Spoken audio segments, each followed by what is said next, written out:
যেখানে আইন নাই, আইনের শাসন নাই, মানুষের জীবনের নিরাপত্তা নাই, যেখানে মানুষের ভোটাধিকার নাই, যেখানে মানবাধিকার নাই,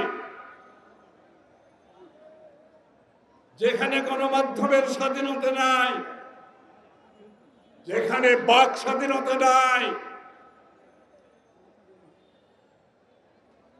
যেখানে জীবনের নিরাপত্তা নাই, যেই দেশে ৬০ লক্ষ বিরোধী দলীয় নেতা কর্মীর বিরুদ্ধে মিথ্যা মামলা দিয়ে ভিন্ন মত ভিন্ন পথকে বন্ধ করে দিতে চায়, যে দেশে এই রেজিমের বিরুদ্ধে কথা বললে গুম হয়ে যায়, খুন হয়ে যায়। এখন জন্ম সনদ দিয়ে খোলো বিকাশ স্টুডেন্ট অ্যাকাউন্ট। নিজের বিকাশ নিজে কর। পুলিশের হেফাজতে মৃত্যুবরণ করতে হয়,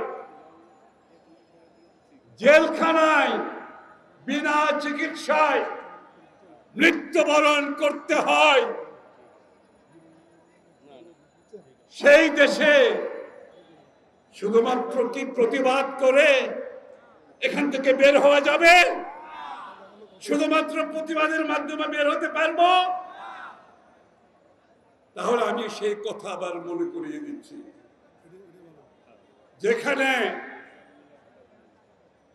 অন্যায় আইনে পরিণত হয় সেখানে প্রতিরোধ কর্তব্য হিসাবে মেনে নিতে হবে। বাংলাদেশের সংবিধানে পরিষ্কারভাবে বলা আছে আমাদের বিচারের অধিকারের কথা, তারা লঙ্ঘন করছে। বাংলাদেশের আইনে আছে বিচারের কথা, তারা লঙ্ঘন করছে। বেগম জিয়াকে অন্যায়ভাবে ওনার কোনো এই মামলার সাথে, এই টাকার সাথে ওনার কোনো সম্পর্ক নাই, ওনার অজান্তে এই কাজটি হয়েছে এবং তাকে শুধুমাত্র ভিতরে রাখার উদ্দেশ্য হচ্ছে যে আজকে জোর করে তাদেরকে ক্ষমতায় থাকতে হবে। তাহলে আবার ঘুরে আসি, যেখানে অন্যায় আইনে পরিণত হয় সেখানে প্রতিরোধ অনিবার্য। পারবেন প্রতিরোধ করতে?